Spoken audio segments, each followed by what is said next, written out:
May I come in, sir? Please come in. Good afternoon, sir. Very good afternoon. Please sit down. Thank you, sir.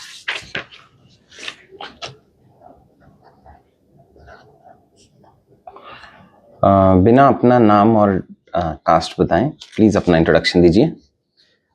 Sir मैंने अपना graduation Delhi university से BA programme में किया है। उसके बाद sir मैंने मास्टर्स इन सोशियोलॉजी किया है Indira Gandhi national open university से। उसके बाद सर मैंने क्राई एनजीओ में लगभग 5 महीने के लिए काम किया और तब से मैं सर फुल टाइम एस्पिरेंट हूँ। अच्छा,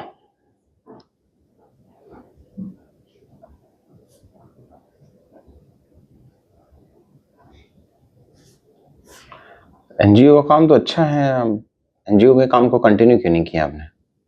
सर सिविल सर्विसेज में जाने की इच्छा सर मेरी शुरू से ही थी, बट सर एनजीओ का जैसे मैंने मास्टर्स किया तो मुझे एक एनजीओ की अपॉर्चुनिटी मिली थी अपने प्रोफेसर के थ्रू। तो मुझे लगा कि मैं गैप कर लेता हूँ और मेरी क्यूरोसिटी थी कि थोड़ा फील्ड पे काम करूँगा तो एक्सपीरियंस मिलेगा। किस चीज़ पे काम किया था आपने वहाँ पे? सर मैंने एजुकेशन में काम किया था। क्या काम था? सर वेस्ट दिल्ली में नांगलोई कम्युनिटी है, तो नांगलोई जगह है सर, वहाँ पे गोसाई कम्युनिटी है। तो लोकल एनजीओ नवसृष्टि नाम का है, वहाँ पे सर वहाँ के लोकल कम्युनिटी जो थे गोसाई कम्युनिटी, उनके बच्चों को सर बेसिकली पढ़ाने का काम किया। बट एजुकेशन प्रोवाइड करना तो सरकार का काम है ना? सर बिल्कुल सरकार का काम है सर, बट क्योंकि इतनी लार्ज पॉपुलेशन है और इतनी ज़्यादा रिमोट कॉर्नर्स में लोग हैं सर, तो कुछ चैलेंजेस भी रह जाते हैं, जैसे कि सर ड्रॉप आउट्स की चैलेंजेस हैं। तो वो फुलफिल करते हैं सर, जो लोकल लेवल पे एनजीओस काम करते हैं वो एक ब्रिज का काम करते हैं सरकार की पॉलिसीज़ को लोकल रिमोट कॉर्नर तक पहुँचाने का। फिर भी आपको नहीं लगता है तो फेलियर ऑफ गवर्नमेंट है जो एनजीओस फेल कर रहे हैं? सर मैं इसे फेलियर ऑफ गवर्नमेंट नहीं बोलूँगा, एनजीओस बल्कि हमारी डेमोक्रेसी की वाइब्रेंसी दिखाते हैं। सर एनजीओस वो ब्रिज का काम करते हैं सर, जो एक गैप रह जाता है गवर्नमेंट और सिटीजन्स के बीच में। जैसे मैंने पहले भी बोला कि इतनी वास्ट ज्योग्राफी और वास्ट पॉपुलेशन की वजह से गवर्नमेंट रिमोट कॉर्नर्स तक और एकदम लोकल लेवल तक पहुँचे, ये इतना पॉसिबल नहीं हो पाता। तो एनजीओ सर वो जो ब्रिज है दोनों को गैप जो रह जाता है उसको फुलफिल करने का काम करती है। अरे इसके लिए तो पूरा एजुकेशन डिपार्टमेंट बना हुआ है ना, वो फुलफिल करेगा ना, एनजीओ क्यों फुलफिल करेगा? Sir NGOs basically sir education department है सर और फंड्स भी होते हैं, बट सर क्योंकि रिसोर्सेज इतनी पॉपुलेशन को कैटर करने के लिए लिमिटेड भी हो जाते हैं कभी कभी, तो वो एनजीओ जो है तो सर वहाँ पे वो जो गैप है उसको फुलफिल करने का। एनजीओ अपनी जेब से पैसा थोड़ी लगाता है। सर एनजीओ जेब से पैसा नहीं लगाते, वो भी डोनर से काम करते हैं। हाँ। तो सर वो भी कम्युनिटी का ही पार्ट होता है, क्योंकि एनजीओस भी कम्युनिटी से ही निकलते हैं, तो उनकी एक रिस्पॉन्सिबिलिटी होती है कि जो लोगों की बात है। अभी भी नहीं समझ पाए, गवर्नमेंट की बड़ी रिस्पॉन्सिबिलिटी है कि एनजीओ की बड़ी रिस्पॉन्सिबिलिटी है? सर गवर्नमेंट की रिस्पॉन्सिबिलिटी है, but NGO sir sorry sir मैं शायद एनजीओ का काम तो गवर्नमेंट को करना चाहिए ना, गवर्नमेंट नहीं कर पा रहा तो एनजीओ आ रहा है, गवर्नमेंट तो फेल हो गया। सर गवर्नमेंट फेल नहीं हुआ सर, एक तरह से गवर्नमेंट का एक चैलेंज जरूर है कि वो रिमोट कॉर्नर से अपने एजुकेशन प्रोवाइड नहीं कर पा रहा है और ड्रॉप आउट जैसे चैलेंजेस को रिमूव नहीं कर पा रहा है। बट सर वहीं पे इन एनजीओस का काम आता है और कोऑर्डिनेट करते हैं, ये गवर्नमेंट के साथ मिलकर काम करते हैं बेसिकली, और ये स्टैंड अलोन या फिर आइसोलेशन में काम नहीं करते। इसीलिए सर दोनों जब साथ मिलकर काम करते हैं तो जो गवर्नमेंट के इंटेंडेड बेनिफिट्स होते हैं जो जाने चाहिए लोगों तक, वो पहुंचाने का काम करते हैं। बट ये तो फंडामेंटल राइट है मेरा, फंडामेंटल राइट तो गवर्नमेंट को प्रोवाइड कराना पड़ेगा ना, कोई प्राइवेट एंटिटी थोड़ी प्रोवाइड कराएगा। नहीं सर बिल्कुल सही बात है, हमारा फंडामेंटल राइट है और गवर्नमेंट को ये गवर्नमेंट ड्यूटी बाउंड है प्रोवाइड कराने की। But sir government he coordinate करती है, जैसे सर बहुत सारे प्रोग्राम्स जैसे कि बेटी बचाओ बेटी पढ़ाओ में या फिर स्वच्छ भारत मिशन में गवर्नमेंट एनजीओ के साथ कोऑर्डिनेट करके काफ़ी अच्छे रिजल्ट दिखाया है इसमें। मैं बस अभी भी ये नहीं समझ पा रहा हूँ कि जब गवर्नमेंट का डिपार्टमेंट है तो कहाँ फेल होता है कि इसको एनजीओ की जरूरत पड़ जाती है, ऐसा क्या होता है एनजीओ में? सर जो लोकल लेवल के चैलेंजेस हैं, गवर्नमेंट सर ऊपर से बनती है पॉलिसीज, बट जो लोकल लेवल के चैलेंजेस वो रीजन स्पेसिफिक होते हैं और एनजीओ से लोकल हायरिंग होती है, सारी ग्रुप से ग्रुप डी की हायरिंग लोकल वहीं से होती है, उसी डिस्ट्रिक्ट में रहती है। बट सर पॉलिसीज ऊपर से बनती हैं, तो जो लोकल चैलेंजेस है वो एनजीओ ही समझ पाते हैं बेहतर तरीके से। और क्यों? अब बड़ा सरकार का तंत्र है, इतना डेटा कलेक्शन करते हैं वो सब, सरकार क्यों नहीं समझ पाएगी चैलेंजेस? सर जैसे कि अगर मैं अपना पर्सनल एक्सपीरियंस से जो एनजीओ पे काम किया वैसे बताऊं, तो वहाँ पे मैंने जो पर्सनली फेस किया कि कुछ बच्चे रेगुलर नहीं आते थे, उनकी अटेंडेंस वीक होती थी। और जब मैंने पता किया तो ये समझ में आया कि जो बॉयज़ थे वो उनको एक as a helping hand source of income माना जाता था और उन्हें भेज दिया जाता था काम पे, और जो लड़कियाँ हैं उनको घर के काम पे रोका जाता था। तो ये उस सोसाइटी की उस कम्युनिटी की चैलेंजेस थे सर। और फिर जब उनसे हमने बात की, उनको पेरेंट्स को कन्विंस करने की कोशिश की, तो उन्होंने अपने बच्चों को भेजना चालू किया। ये सर हो सकता है कि सरकार ऊपर से पॉलिसीज़ बनाए बट ग्राउंड लेवल पे इतना अच्छा इम्प्लीमेंटेशन ना हो, बट डिस्ट्रिक्ट एजुकेशन ऑफिसर है, ब्लॉक एजुकेशन ऑफिसर है, क्या करते होंगे फिर ये सब? सर वो डोर टू डोर जाकर सर मेबी नहीं कर पाएँगे सब कुछ, क्योंकि उनके पास इतना उनकी वाइड स्केल पे काम करना होता है सर। तो उनके पास ज़्यादा पॉपुलेशन होती है कैटर करने के लिए, बट एनजीओ से डोर टू डोर भी जाकर एक बारी कैटर कर सकते हैं और लोगों से डायरेक्ट इंटरैक्शन के थ्रू उनकी प्रॉब्लम्स को सॉल्व कर सकते हैं। ओके, ऐसा लग रहा है बस आप एनजीओ जस्टिफाई कर रहे हो और आप समझ नहीं पा रहे हो एनजीओ क्या अलग है, ऐसा है क्या? ऐसा क्या मिल जाए तो फिर आप कह रहे हो कि जो लोकल प्रॉब्लम्स है वो एनजीओ ज्यादा बेहतर सॉल्व कर सकते हैं? सर रीजन स्पेसिफिक इश्यूज होते हैं हाँ, तो जो लोकल प्रॉब्लम उसी को कह रहे हैं, तो लोकल प्रॉब्लम्स एनजीओ ज्यादा बेहतर सॉल्व कर सकते हैं, इसलिए सरकार उनसे सॉल्व करवा लेती है। सर उनके साथ काम करके सरकार अपनी पॉलिसीज़ को बेटर इम्प्लीमेंट कर पाती है। अच्छा, तो फिर एनजीओ तो बेटर है आपके काम करने के लिए, आपको गवर्नमेंट में क्यों जुड़ना है? सर एनजीओज़ बिल्कुल अच्छा प्लेटफ़ॉर्म है जहाँ से मैं काम कर सकता हूँ। बट सर उसमें कुछ चैलेंजेस भी हैं, जैसे कि सर वो उतनी स्केल और रीच नहीं होती है जितनी गवर्नमेंट या फिर एडमिनिस्ट्रेशन में होती है। एडमिनिस्ट्रेशन में होकर मैं ज़्यादा लोगों तक पहुँच सकता हूँ और ज़्यादा रीच होगी मेरी। मैं डिफरेंट डिपार्टमेंट्स के साथ कोऑर्डिनेट करके सर बेटर फंड मोबिलाइज़ेशन भी कर सकता हूँ। तो बेटर तरीके से सर बेसिकली मेरी अपनी रीच बढ़ा सकता हूँ और लार्जर पॉपुलेशन को कैटर कर सकता हूँ। लार्जर पॉपुलेशन को कैटर करोगे तो ग्राउंड पे काम कौन करेगा? सर आपका तो एक्सपीरियंस है एनजीओ में काम करने का, आप तो सुटेबल कैंडिडेट हो। अगर एनजीओ, कितने लोग होते हैं जो एनजीओ में काम करना चाहते हैं? बहुत कम है। सर नहीं, ऐसा नहीं है कि बहुत लोग एनजीओज में काम करना चाहते हैं। सर एनजीओज़ में भी काफ़ी लोग काम करते हैं सर। बहुत सारे लोग हैं जो एनजीओज में काम करते हैं। Yes sir. कितनी एनजीओ होंगी देश में? सॉरी सर, इसका मुझे आइडिया नहीं। कोई रफ नंबर अगर आप लेना चाहो तो? सर मिनिमम सर 10 लाख तो होंगे सर। तो चलो, अगर मैं बताऊं ये तो 32-33 लाख है, तो एक एनजीओ कितने लोगों पे हो गई, कितना पॉपुलेशन डेंसिटी पे हो गया? सर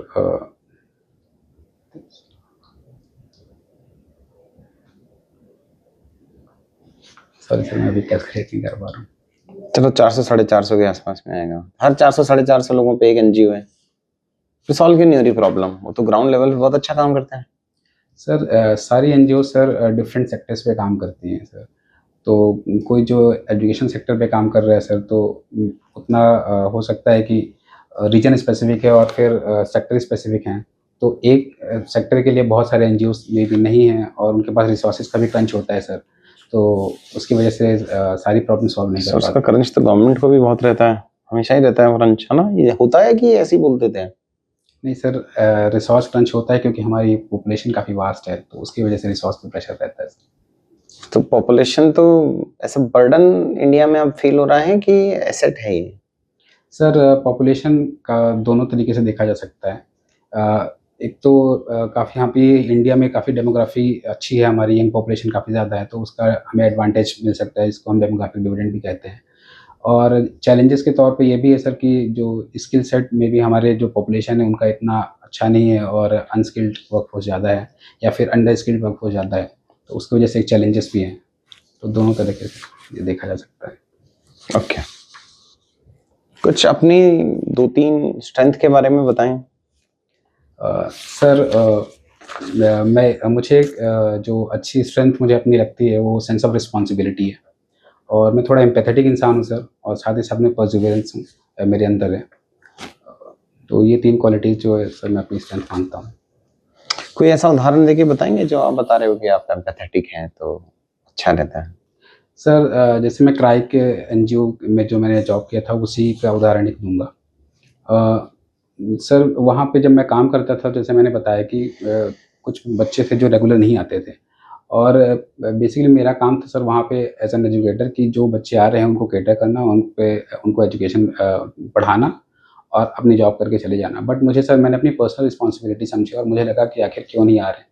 तो मैं वहाँ के जो लोकल एनजीओ थे उनके कोऑर्डिनेटर के साथ पर्सनली होम विजिट किया और सर अल्टरनेट डेज़ पर उनके घर पे जाता था, उनके पेरेंट्स को कन्विंस करता था कि उनके बच्चों में पोटेंशियल है और मैं कोशिश करता कि वो सेंटर पर आएँ और रेगुलर अटेंडेंस उनकी मेंटेन रहे और वो अपनी एजुकेशन को कंटिन्यू कर पाएँ। अच्छा, कुछ आपकी वीकनेसेस भी आपको लगता है आप कुछ वीकनेसेस हैं आपके अंदर? बिल्कुल सर, हर इंसान की तरह मेरे अंदर भी कुछ न कुछ वीकनेसेस हैं, जिसमें से सर जैसे मैं जो आइडेंटिफ़ाई कर पाया हूँ, मुझे लगता है सर कि एक वर्कहॉलिक टाइप के सर मैं काम करते-करते कभी-कभी इतना एक्सर्ट कर देता हूँ कि अपने हेल्थ इश्यूज़ हेल्थ पे ध्यान नहीं दे पाता, तो बर्नआउट जल्दी हो जाता हूँ।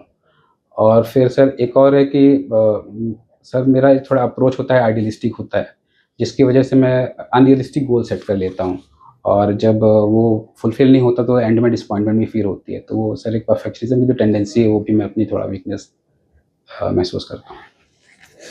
कोई क्राइटेरिया होना चाहिए गोल सेटअप का कि नहीं? बिल्कुल होना चाहिए सर। मान लीजिए आपको एक डिस्ट्रिक्ट में काम करना है उत्तर प्रदेश में, तो पहले तो ये बताइए कौन सा डिस्ट्रिक्ट आप चूज़ करें?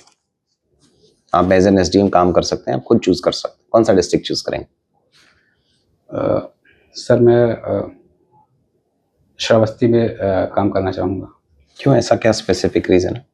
सर वहाँ का लिटरेसी रेट काफ़ी कम है और क्योंकि मैंने एजुकेशन पे काम भी किया है तो मैं चाहूँगा कि अपने एक्सपीरियंस को वहाँ पे यूटिलाइज़ कर पाऊँ। अब आपको वहाँ पे कुछ टारगेट सेट करने हैं, कुछ गोल सेट करना है, कैसे करेंगे? क्या प्रोसेस रखेंगे? सर पहले तो मैं आइडेंटिफ़ाई करूँगा कि डिफरेंट सेक्टर्स में क्या चैलेंजेस हैं, कितने लैक्स हैं, कितने गैप्स हैं। एजुकेशन का ही है। सर एजुकेशन में जैसे कि मैं देखूँगा कि वहाँ की लिटरेसी रेट काफ़ी कम है, तो उसका मैं मेन कॉजेज़ क्या हैं, वो आइडेंटिफ़ाई करने की कोशिश करूँगा। लोकल एनजीओज़ के साथ कोऑर्डिनेट करूँगा, अपने डिपार्टमेंट्स के साथ बात करूँगा, डिफरेंट डिपार्टमेंट्स के साथ और कॉज़ आइडेंटिफ़ाई करने के बाद सर मैं ट्राई करूँगा कि जो प्रॉपर प्लानिंग के साथ वहाँ के लोकल जो स्कूल्स हैं, प्रिंसिपल्स हैं और जो रीजन स्पेसिफिक कमिटीज़ बना के कोशिश करूँगा कि सर जो पॉसिबल सॉल्यूशन उसे इम्प्लीमेंट किया जाए। अगर फंड की शॉर्टेज है तो मैं फंड मुहैया कराने की कोशिश करूँगा। अगर अवेयरनेस का गैप है तो अवेयरनेस बढ़ाने की कोशिश करूँगा और अगर इंसेंटिव्स सर नहीं मिल रहे हैं, जैसे अगर मिड डे मील है सर गवर्नमेंट चलाती है, अगर प्रॉपर इंस्पेक्ट करूँगा कि मिड डे मील्स अगर प्रॉपर नहीं प्रोवाइड किए जा रहे हैं, तो उनकी क्वालिटी चेक करूँगा रेगुलर इंस्पेक्शन के साथ। तो ऐसे में पर्सनली मैं ध्यान दूँगा और कोशिश करूँगा कि कंटिन्यूअसली मॉनिटर करूँ और गैप्स को फिल करूँ सर। ओके। आप कब से इस परीक्षा की तैयारी कर रहे हैं? सर मैं सिविल सर्विसेज की प्रिपरेशन ग्रेजुएशन के बाद से मैंने स्टार्ट कर दी थी सर। अच्छा, कितने साल हो गए? सर लगभग 8 साल। क्या कंट्रीब्यूशन रहा है आपका इन पिछले 8 साल में as a citizen of the country? Sir क्योंकि अभी मैं एक प्रिपरेशन जर्नी में था, तो मेरा कंट्रीब्यूशन है वो लार्जर सोसाइटी के टुवर्ड्स इतना एक्सप्लिसिटली कुछ नहीं था। बट सर मोरली जो जितना मैं खुद से कर सकता था, फॉर एग्जांपल सर एक रिस्पॉन्सिबल सिटीजन होने के नाते डेली की छोटी-छोटी चीज़ें सर जैसे ट्रैफिक रूल्स हो गया, वो फॉलो करना या फिर स्वच्छ भारत मिशन जैसे सरकार चलाती है सर, तो मैं पहले से ही रिस्पॉन्सिबल सिटीजन की तरह कहीं पे भी गार्बेज डंप नहीं करता। और सर कोई भी अगर हेल्पिंग हैंड अगर किसी को भी चाहिए कॉमन सिटीजन को, तो फॉर एग्जांपल सर अगर मैं देखता हूँ कोई विजुअली इम्पेयर्ड या फिर फिजिकली डिसेबल्ड इंसान है, तो उसकी मैं मोरल रिस्पॉन्सिबिलिटी समझता हूँ कि उनकी हेल्प करूँ रोड साइड पे। तो ऐसे सर छोटे-छोटे कंट्रीब्यूशन से मेरी।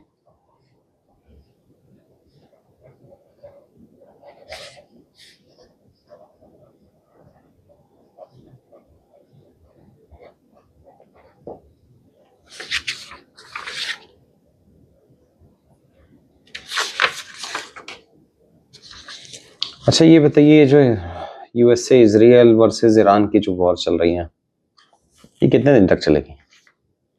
सर ये तो डिपेंड करता है सर कि किनके कितने कब तक नेगोशिएशंस नहीं स्टार्ट होते हैं और कब तक लोगों के एज इन कंट्रीज़ के इक्विपमेंट्स है, वॉर इक्विपमेंट्स जो है वो एग्जिस्ट करते हैं, चलते हैं। क्या लगता है आपको कि ये जो मिसाइल स्ट्राइक ईरान ने कम किया है, it is because they have exhausted the number of missiles या फिर ये कोई स्ट्रैटेजी है उनकी? सर ये एक स्ट्रैटेजी भी हो सकती है उनकी, क्योंकि उन्हें वो जहाँ पे वो लोकेटेड है सर, वो नेबर्स के साथ इतना वो चारों ऐसे नेबर्स सराउंडेड हैं जिनसे उनके रिलेशंस हमेशा से बहुत कॉर्डियल नहीं रहे हैं। बट कंटिन्यूअसली अगर वो कॉन्फ्लिक्ट मेंटेन करेंगे तो उनके लिए आगे भी एग्जिस्टेंस हो सकता है थोड़ा मुश्किल हो जाए। तो इस वजह से हो सकता है कि उन्होंने थोड़ा अटैक्स कम कर दिए हैं। तो स्ट्रैटेजिक रीज़न भी हो सकते हैं सर इसके। ये जो थार्ड करके एंटी मिसाइल सिस्टम था यूएसए का, जो उन्होंने बहरीन और काफी सारी कंट्रीज में सेटअप कर रखा था, वो ईरान ने 3-4 जो हैं वो अभी वहां पे बम्बार्ड कर दिया है। तो ये ईरान का खुद का इंटेलिजेंस होगा, कुछ इंटरनेशनल सपोर्ट मिल रहा होगा? सर इसके बारे में ऐसे कोई एक्सप्लिसिटली बाहर से ऐसे कोई नॉलेज तो नहीं है, बट जियोपॉलिटिक्स को देखते हुए हम ये अंदाज़ा लगा सकते हैं कि हो सकता है रशिया या चाइना से उनको इंटेलिजेंस सपोर्ट मिल रहा हो।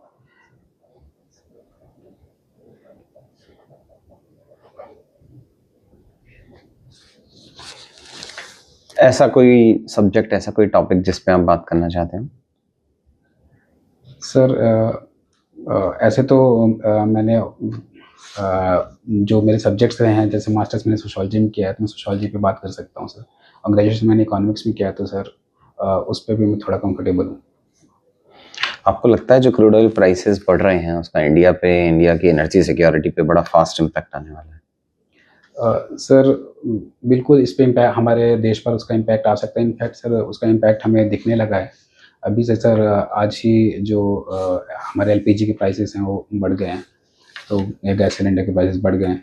और हम देख सकते हैं सर लोकल पेट्रोल पंप्स में भी लाइनें लगने लगी हैं, जिसका लोगों पे साइकोलॉजिकल इफ़ेक्ट दिख रहा है अभी से। और क्योंकि sir straight of Hormuz almost close तो नहीं हुआ है, लेकिन वहाँ पे शिप्स पास नहीं हो रही है, और हमारा लगभग 80% क्रूड ऑयल हम इम्पोर्ट करते हैं। तो सर जो क्रूड ऑयल महंगा होने की वजह से जो हमारा इम्पोर्टेंट इन्फ्लेशन है, उसका इम्पैक्ट बहुत जल्द सर बट ईरान ने इंडिया को एक्सेप्शन दिया है स्ट्रेट ऑफ हॉर्मुज में, बोला है कि आप इंडियन शिप्स जो हैं वो क्रॉस कर सकते हैं। सर बिल्कुल ईरान ने एग्जम्पशन दिया है और बोला है कि कर सकते हैं, लेकिन सर क्योंकि ओवरऑल प्राइस ही क्रूड ऑयल की बढ़ रही है, तो उसका इम्पोर्टेंट इन्फ्लेशन का इम्पैक्ट तो दिखेगा हमारे देश में। अच्छा बताइए, यूएसए ने जो हमें एक वेवर दिया है कि आप 1 महीना रशिया से ऑयल खरीद सकते हैं, आप उसको कैसे देखते हैं? सर यूएसए ने जो हमें वेवर दिया है, वो एक उनका स्ट्रेटेजिक रीज़न हो सकता है, क्योंकि उन्हें भी पता है कि लॉन्ग टर्म पे इंडिया जो है उनकी हेल्प करेगा चाइना को काउंटर करने में। और वो इस चीज़ को समझते हैं, उसी को शायद सर ध्यान में रखते हुए उन्होंने हमें ये वेवर प्रोवाइड किया है।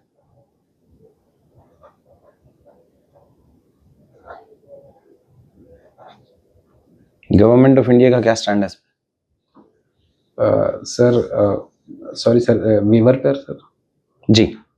सर गवर्नमेंट ऑफ इंडिया ने इस स्टेप को वेलकम किया है, और उन्होंने रशिया से ऑलरेडी हमें ऑयल इंपोर्ट कर रहे थे पहले से भी सर। और हमने कभी गवर्नमेंट ने, यूएसए ने हमें पहले भी बोला था बंद करने के लिए, लेकिन हमने बंद कभी नहीं किया। थोड़ा हमने कम किया, डाइवर्सिफाई किया अपने ऑयल इंपोर्ट्स को। बट सर हमने वेलकम किया, और हम सर इसका बेनिफिट उठाएंगे, क्योंकि हमारे नेशनल इंटरेस्ट को प्रमोट करेगा। बट इंडिया तो सॉवरन कंट्री है, यूएसए कैसे अलाउ या डिसअलाउ करेगा इंडिया को 30 डेज या किसी भी टाइम ड्यूरेशन के लिए? सर बिल्कुल सही बात है, हम सॉवरेन नेशन हैं और हमारे इंडिपेंडेंट डिसीजंस होते हैं। और सर जो यूएसए है, उन्होंने अपनी तरफ से बोला है कि वो अलाउ कर रहे हैं, बट गवर्नमेंट ने कभी भी ऐसे परमिशन उनसे नहीं ली। ये उनके यूएसए के सर वर्ड्स हैं। और इंडियन गवर्नमेंट हमेशा से अपने स्ट्रेटेजिक इंटरेस्ट और नेशनल इंटरेस्ट के हिसाब से काम करता रहा है, जैसे कि सर क्यों, ट्रेड डील में तो लिखा होगा ना? नहीं लिखा है? क्या सर कंपोनेंट्स हैं ट्रेड डील के, यूएस इंडिया ट्रेड डील के? Sir USA India trade deal में जो यूएसए के द्वारा इम्पोज टैरिफ्स थे 25%, फिर उसके बाद 25% रशियन ऑयल इंपोर्ट करने पर, वो घटाकर 18% कर दिए गए थे सर। जिसकी कुछ कंडीशंस भी तो होंगे उसमें।